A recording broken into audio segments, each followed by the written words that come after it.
आज म हजुरलाई बनाउन सिकाउँछु साबुदानाको खीर हो हैन हाम्रो घरको लाइफ चेन्जरको अनबक्सिङ गर्न लागेको छ and the unboxing is huge क्रम्पटनको फुड प्रोसेसर यो आएदेखि हाम्रो घरको चाहिँ लाइफ चेन्ज भएको छ यो कार्टुन चाहिँ हल्का फोर्छ बिकज ल्याएको धेरै भइसक्यो हाम्रो पुरानो स्टिल चलिरहेको छ तर त्यो पुरानो भइसक्यो अनि अलिअलि बिग्रिन थालेको छ त्यो बिना हाम्रो केही नि बन्दैन अब हामीले के गर्न सक्दैनौँ त्यही भएर हामी फेरि नयाँ लिएर आएको छौँ युज टु भएकोले सो फर्स्टमा छ वी हेभ दिस लिड हाम्रो फुड प्रोसेसरको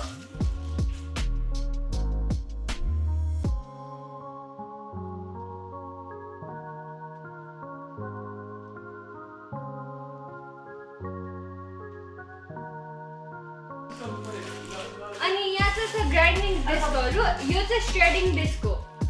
यसले चाहिँ हामीले भेजिटेबल्सहरू चिजहरूलाई श्रेड गर्न मिल्छ हामीले कुकिङ गर्नको लागि चिज सिजनिङ सानो सानो सटेहरू गर्नको लागि अनि यहाँ छ chopping disk this is स्लाइसिङ disk अनि यो चाहिँ डाइसिङ डिस्क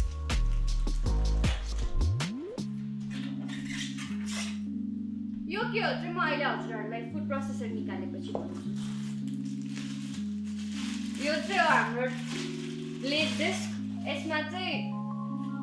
यो चाहिँ सार्प ब्लेड छ यसले चाहिँ हामीले भेजिटेबल्सहरू कट गर्न मिल्छ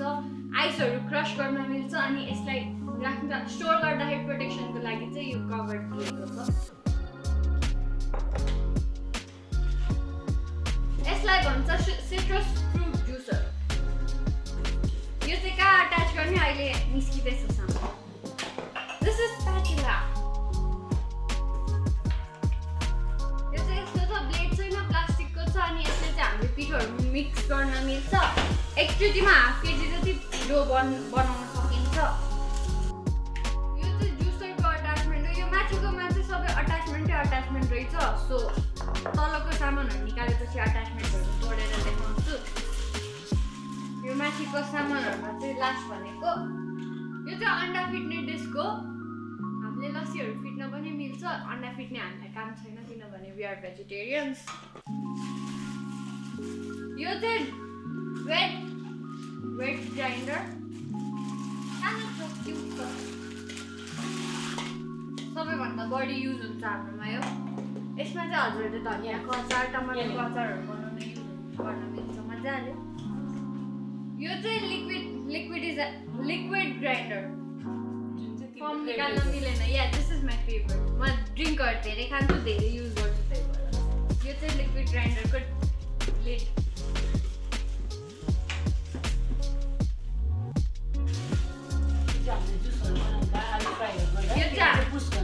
यो चाहिँ यसको जुसरको कभर हो यहाँबाट चाहिँ जुसहरू बनाउँदाखेरि फ्रुट भेजिटेबल्सहरू हालेर यसले प्रेस गर्नलाई युज हुन्छ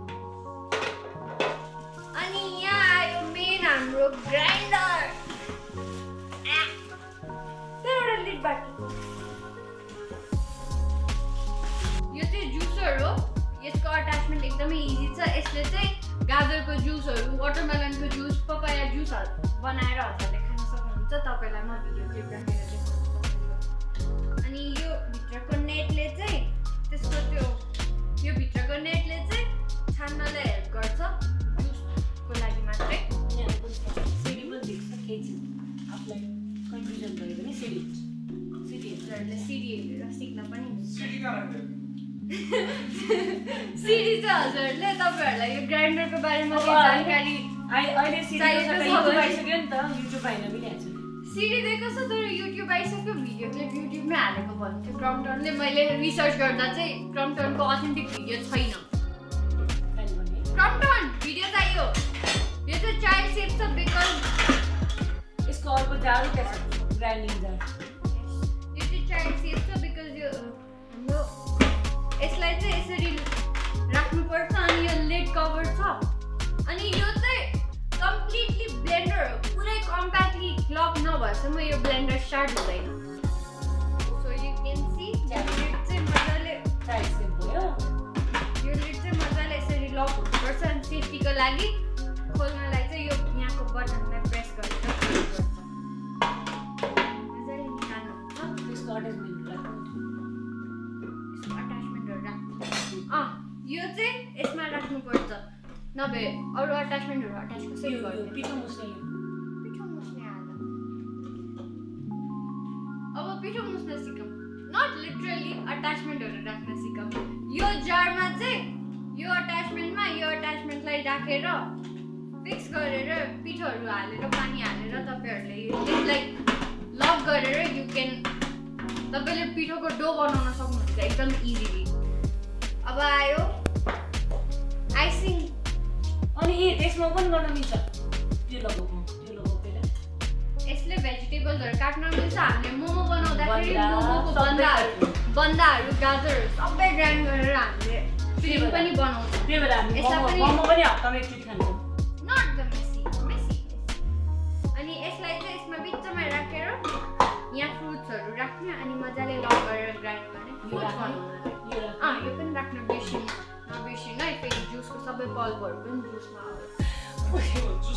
यो यसको हैन यो यसको यो यसमा राख्ने यसलाई यहाँ राख्ने अनि यसलाई चाहिँ गर्ने हो यो घुम्छ अनि यसमा चाहिँ सिट्रस फ्रुट जुसहरु हो यो चाहिँ तपाईहरुले ऑरेन्जको मौसमको जुसहरु बनाउन सक्नुहुन्छ यसबाट यो ब्लेन्डरमा चाहिँ यति धेरै अट्याचमेन्टहरु छ किचनमा चाहिने जति सबै बट स्टिल हामीले अझै पनि सबै युज गरिसकेको छैनौं हामीले श्रेडिङ डिस्क पनि मैले एकचोटि म्यानुअली नै युज गरेको थिएँ श्रेडिङ डिस्क पनि त्यति साह्रो युज हुँदैन मुला गाजरहरु सबै ग्रेट गर्न मिल्छ बट स्टिल म्यानुअली युज गरेर फ्रेन्च फ्राई गर्न मिल्छ यसबाट फ्रेन्च फ्राइजहरु काट्न मिल्छ बट साइको त्यस्तो साइज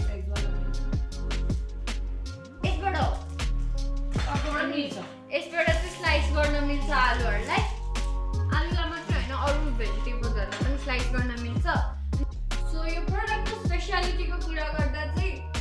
मेन स्पेशलिटी इज यसको सेफ्टी चाइल्ड फ्रेन्डली हाम्रो आफ्नो लागि इजी चलेछ बाबाले पनि चलाइसकेछ यो ब्लेन्डर कहिले काम नगर्ने मान्छे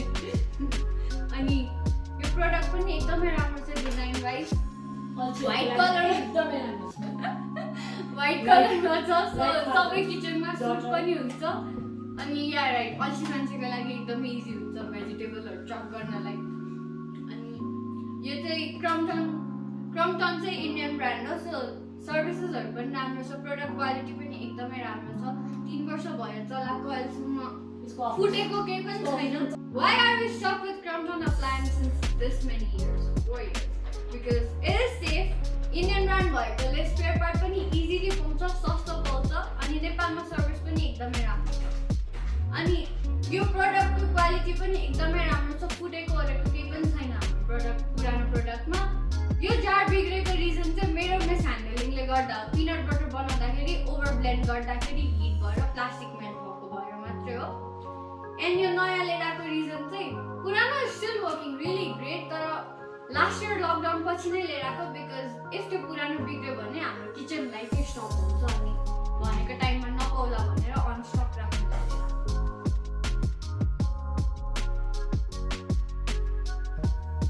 म चाहिँ अब रणवीर ब्राबाट सिकेको स्मुदी बनाउन गइरहेको छु पहिला ओट्स हालौँ त्यसपछि हालौँ म्याङ्गो पल्प त्यसपछि हालौँ पपाया अनि हालौँ mango or bananas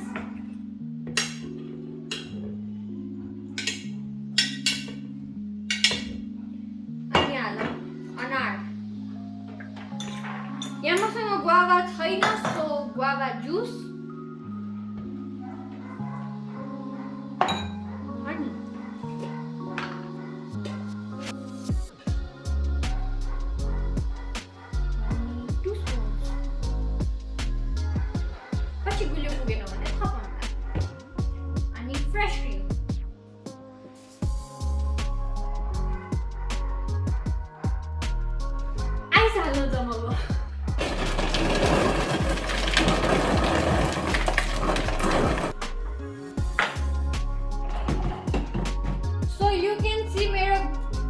processor completely lock छ अनि मात्रै चल्छ everyone a fan of my drinks यहाँ 4वटा ग्लास किन छ भने हामी घरमा 4-5 जना छौँ सिसाको ग्लास चाहिँ 4वटा मात्रै युज हुन्छ किनभने कालेले फालेर फुटाइदिन्छ let's garnish it and finish it up with kaju smoothie is ready मैले यो भिडियो चाहिँ आफ्नो च्यानलको कन्टेन्टको होराइजन बढाउनको लागि लिएर आएको अहिले लकडाउन भएको कारणले ट्राभल पनि गर्न मिलेको छैन टेकको लागि फोनहरू पनि रिभ्यूको लागि धेरै लिएर आउन मिलेको छैन घरमा जे छ त्यसैले भिडियो बनाउनु पर्यो अनि किचन एसेन्सियलको चाहिँ यो मेरो फर्स्ट भिडियो यसको के कसरी युज गर्ने चाहिँ म 1 by 1 भिडियो लिएर आउँछु so subscribe to my channel खिर खाने भयो च्यानल सब्सक्राइब गर्नु पर्यो है मैले बनाएको होइन मामुले भनेको subscribe to my channel smash that bell icon